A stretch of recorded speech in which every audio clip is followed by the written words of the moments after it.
Hello, I'm Michael Levine, Without Notes again, with the Rabbi and the Rascal. So how do you meet Rascal? How do you meet this character? I was asked to... Was he low riding?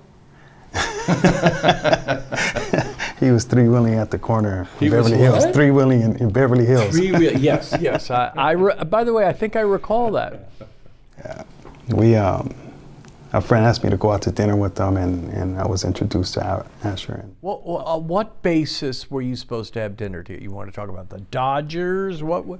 I really didn't know. Didn't know? I didn't know. Who was the friend who introduced you? My friend Jesse. Jesse. And he didn't really tell you why you were meeting. He just said, I want you to meet a friend of mine. Yes. Okay. From your perspective, you went to the same dinner in Beverly Hills. Why were you meeting?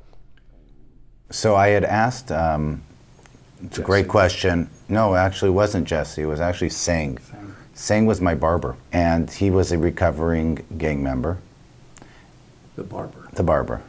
And I said to him, I'd like to meet somebody who's active in the lifestyle. My motivation was that I believe that if we take off our masks, which we identify ourselves in the world, that we are all the same, and we're really seeking the same. So I wanted to prove it.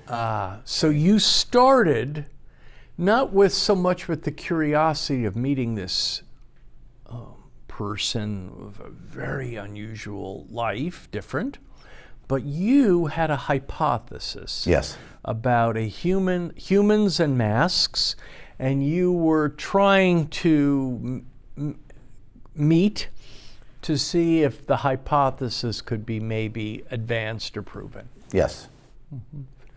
Are you actively, day-to-day, week-to-week, month-to-month committing crime? Yes. What type of crime? Drug dealings. Dealing drugs? Fighting, what kind of drugs? Heroin, crystal meth. You're selling heroin and crystal meth on the street. So at this meeting, in which you're trying to prove this very provocative hypothesis, what happens? I'm immediately attracted to this wonderful gentleman named Rascal. I see his face tattoo, and I said, this guy looks the most different than I am. And I believe he is most involved in the gang life activity. And then what happens? Go ahead. Asher asked me to sit next to him, and I couldn't figure out why. I was like, why me? But as the night progressed, I figured it out. Well, he told us, and told me what his mission was, and I was all for it. What spun off from that curious meeting? So what spun off from the curious meeting with myself and Rascal, it was a kinship, a relationship, and a brotherhood. Let's start with that. Brotherhood is a strong word. It is a strong word, and that's what has come out of it. It didn't come out immediately. Of course. Yeah. Brotherhood seldom does. Absolutely. Do you talk frequently? Absolutely. Yeah, I'd say we speak between 3 and 7 times a week. That's a great deal. So that's a great deal. Yep. And I said to Rascal, as long as you're willing to improve your life, I'm willing to help you and assist in that. I imagine that in the early part of that relationship, you asked for some kind of down payment, some proof that in fact he is all in. What is the down payment that you require, behavior-wise? So the first down payment we spoke about was Rascal had not taken his DUI courses, driving under the influence courses, for multiple years. He just could never show up. So I actually call the DUI school. And they say to me, that'll be, if I'm not mistaken, I don't remember exactly, but I think they said $500. So I said, okay, for how many weeks? And they said he has to show up once a week. I think, was it 5 weeks or 6 weeks or something like that? So I don't remember exactly. And I said to him, okay, I'll make you a deal. I'll pay you $100 a week if he shows up. And if he doesn't show up, I'm not paying. And the gentleman on the phone says to me, that's not how it works. You pay up front. I said, well, you want to be my partner? You don't want to be my partner. You have a choice.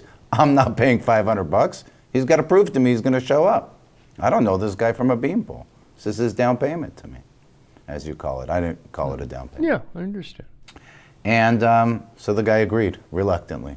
But you're going to pay the money, not him. He didn't have the money. So I said to him, if it is something educational, improvement of his life, showing up for his life, I'll pay or raise the money. I'm not giving you a handout. I'm giving you a hand up. So important. This is so important. So, and it's exactly, I don't believe in handouts. I believe in hand For ups. good reason. Yeah. Hand ups. Hand ups. Yeah. And he showed up. True or false, Rabbi? Yes. It is impossible to ever help a human being, no matter how gifted you are, 1 ounce more than they're willing to help themselves. True. So, you show up. I do. Why? I want my life back together. Give me some examples of the unmanageability of your life at that point. My addiction to alcohol, my loyalty to the gang. Everything was just crazy. In and out of prison every year. Rabbi, is one of the things you ask him to do to drop out of the gang? No. You don't ask him to do that. Did you ultimately drop out of a gang? Yeah, I showed the rabbi the proof. I tattooed some boxing gloves hanging. I hung them up. How do the other gang members respond? Do they shun you? Do they move away from you? Or do they stay your friends? Yeah, they're still my friends. We stay in contact. Are they in the gang? Yeah. And do you try to talk them out of their life? No, they do what they do. I don't try to force them to do anything they don't want to. So, Rabbi, you have been working with Rascal for how long now? Almost 4 years. 4 years. Do you drink alcohol anymore? No, When you stopped, how long ago did you stop drinking alcohol? about 1.5 years. Was it hard to do? Well, I went to prison and there's no alcohol in there. Yeah, they're not serving a lot. So I'm doing good. I'm doing good. Do you have any urge to drink? When I first got out of prison, I did, but I stood strong and doing good. I'm going to ask you, please, to tell me, Rascal, please, a regret of your life. You've been on a very unusual journey in your life. You know things now that you didn't know at the time. Name for me one major regret that you wish you had not done, knowing what you know now. Running with the gang. Running with the gang. Getting involved with the wrong people. Right. Rabbi, same question to you. A regret that you now have that you didn't know at the time, what would that be? I'd say the only regret I have is not always being present for my children. I'd say other than that, I believe that our stories, our journeys, if we learn from them and we utilize them to help others, they're not regretful. However, if we use them to feel sorry for ourselves, to not make the changes necessary in our own lives, to wallow in our stuff. In modern day parlance, become a victim. Yeah. If we choose to be a victim, then it's all regretful, right? Yeah, becoming a victim is a bad journey. Are you working today, Rascal? Do you work? Yes. What do you do? Driver. You're a driver.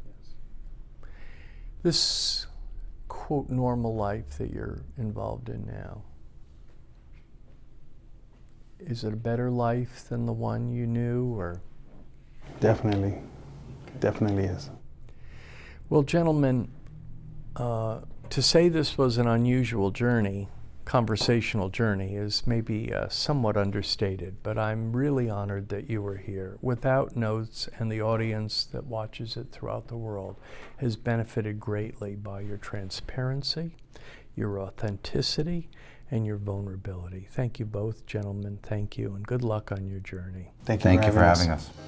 us. Well, that was a very, very fascinating edition of Without Notes. I hope you enjoyed it and found it as intriguing as I did.